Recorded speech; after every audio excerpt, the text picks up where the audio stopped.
Chuck E. Cheese. Chuck E. Cheese. When you're hungry for fun, it's Chuck E. Cheese. Chuck E. Cheese was once the go-to spot for birthday parties, marketing itself as a place where a kid could be a kid. When my mom asked me where to go for my birthday, I said Chuck E. Cheese. With its infamous pizza, iconic games, and this guy. People loved the rat. It was a huge success from the start. Kind of like living your 7-year-old dream to just kind of roll around in a ball pit and play some arcade games. Through the decades, it became a behemoth of a brand. In 2019, Chuck E. Cheese saw $913 million in revenue. It had about 15,000 employees and over 600 locations across the globe. But with nearly $1 billion in debt and a 21% drop in sales in the first quarter of 2020, Chuck E. Cheese declared bankruptcy in June. So what happened?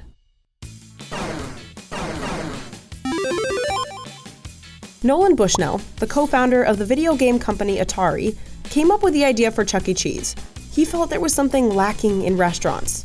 He once told Fast Company, "I wanted to add a dimension of fun to the act of having a meal." So he put video games into a restaurant. And he served pizza, so while customers waited for their pies, they could play arcade games. He is not someone who is coming from this from a pizza angle. He's like, okay, I know video games, and I think that I can bring animatronics into the world of pizza, which is kind of a crazy idea, but clearly it has worked over the years. Originally, Bushnell planned to name the restaurant Coyote Pizza, so he ordered what he thought was a coyote costume for his lead animatronic. It turned out to be a rat, and Bushnell decided to run with it. First, he thought of changing the restaurant's name to Rick Rat's Pizza, but his team convinced him that having rat in a restaurant's name wasn't the best idea, so they agreed on calling the mascot Chuck. Chuck E. Cheese was originally almost more geared towards adults. He smoked a cigar, he had a Jersey accent. It was kind of like an adult night out. Like, happy birthday to you, happy birthday to you get it? But pretty quickly, it became clear that kids are the ones who actually enjoy being around animatronic animals. And thus, Chuck E. Cheese's Pizza Time Theater was born, with the rat mascot front and center. The first restaurant opened up in 1977 in San Jose, California, and the concept blew up, thanks to 3 things.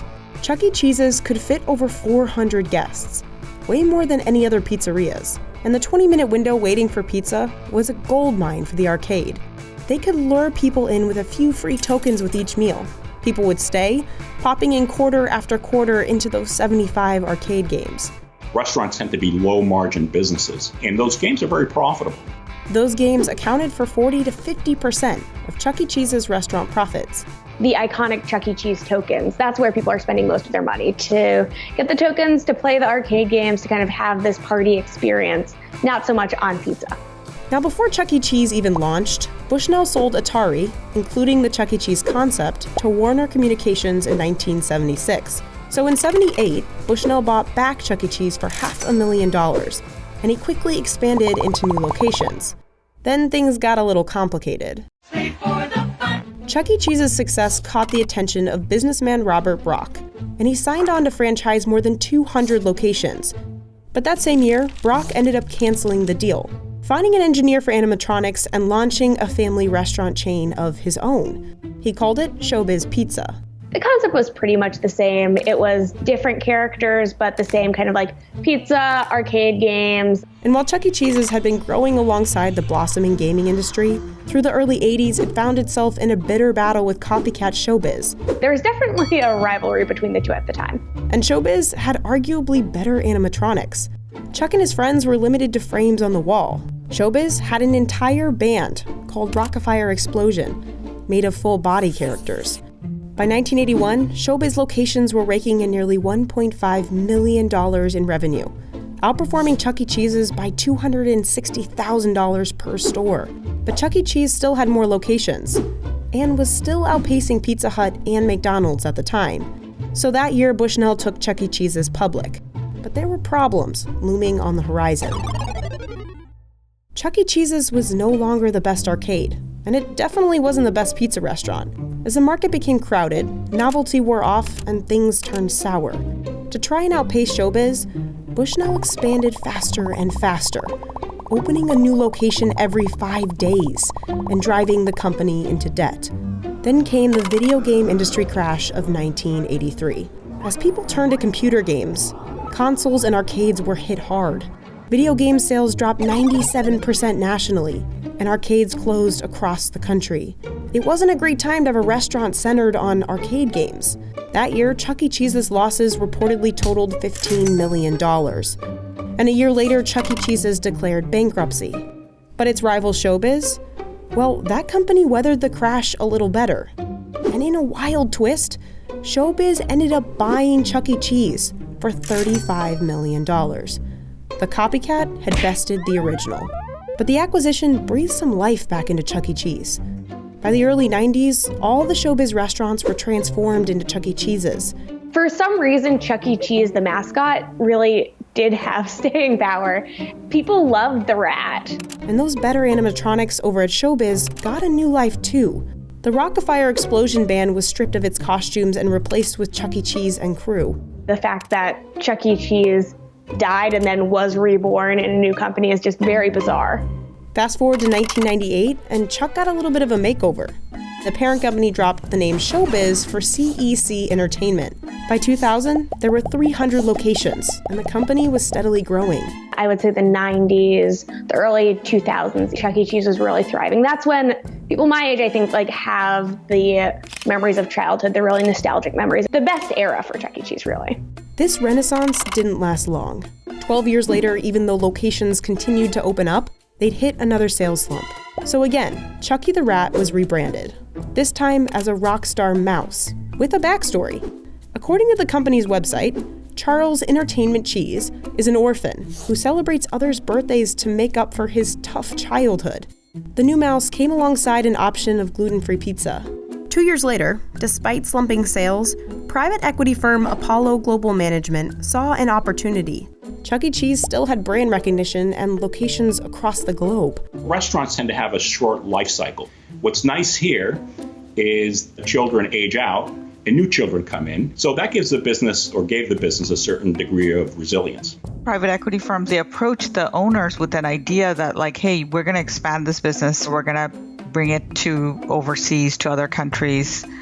And so that's attractive. Apollo acquired Chuck E. Cheese Entertainment in a leveraged buyout for about $1 billion. In a leveraged buyout, private equity firms purchase a company with partly their own money and partly borrowed money. That turns into debt the company is responsible for paying. Ultimately, the acquisition saddled Chuck E. Cheese with nearly $1 billion in debt. It was quite a bit of debt for a company like Chuck E. Cheese. Chuck E. Cheese already had a lot of expenses. Monthly rent on all of its locations, pricey arcade games, and animatronics to maintain. They haven't actually paid off any debt, but they've been able to service their debt. So in other words, make the interest payments. The company has reported losses 5 of the 6 years since the acquisition. Similar private equity buyouts have contributed to the fall of Toys R Us, Gymboree, and Payless Shoe Source in the past decade. To try and keep up with debt payments, Chuck E. Cheese tried revamping again. It retired its famous animatronics, added an interactive dance floor, redesigned the restaurant, and replaced the iconic gold tokens with a Play Pass card.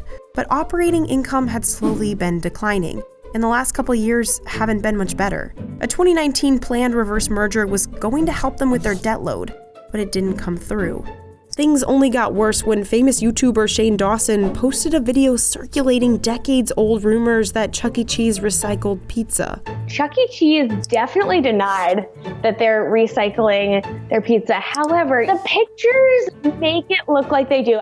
Despite the company's insistence of zero pizza foul play, the damage to Chuck E. Cheese's reputation had been done. Then, as we all know, in 2020, the coronavirus pandemic hit, forcing Chuck E. Cheese to close down locations for dine-in in March. When you can't have kids in for parties, that is kind of their bread and butter, and that's always been their bread and butter. So to lose that during coronavirus, it's really the final nail on the coffin. By June, only about half of the nearly 560 locations had reopened for dine-in, delivery, or takeout. Anyone who's in casual dining is much worse off than someone who's like a burger chain has drive-in. Whatever little revenue some of these other restaurants are getting from takeout, that's not really going to help them so much. Sales declined by 94% during the last 2 weeks in March, and 21% overall in the first quarter. and the company was forced to furlough 65% of its support staff and the majority of hourly employees.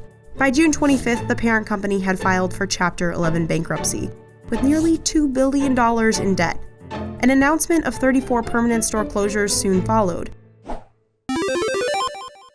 Even though this all may look bad, experts say Chuck E. Cheese will be fine. For one, there's its valuable name recognition. Will the company survive in its current form? It's hard to say. As we saw, even if a concept is not financially viable, the brand itself kind of still has power. Chuck E. Cheese said it's taking the bankruptcy to offload some debt and restructure.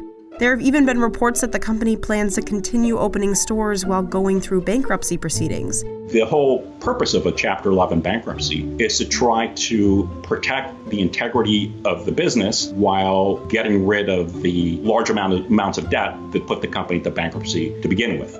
And the Wall Street Journal reported interested buyers are circling. I think a lot of it depends on what happens with the pandemic and what happens with the economy. So what Chuck E. Cheese might look like in the future is still unknown, but it's likely the company will have to redesign itself again. They're definitely going to want to emphasize some of the really nostalgic aspects of the brand, but they're going to have to rethink a lot about what their revenue streams are, how they're making money.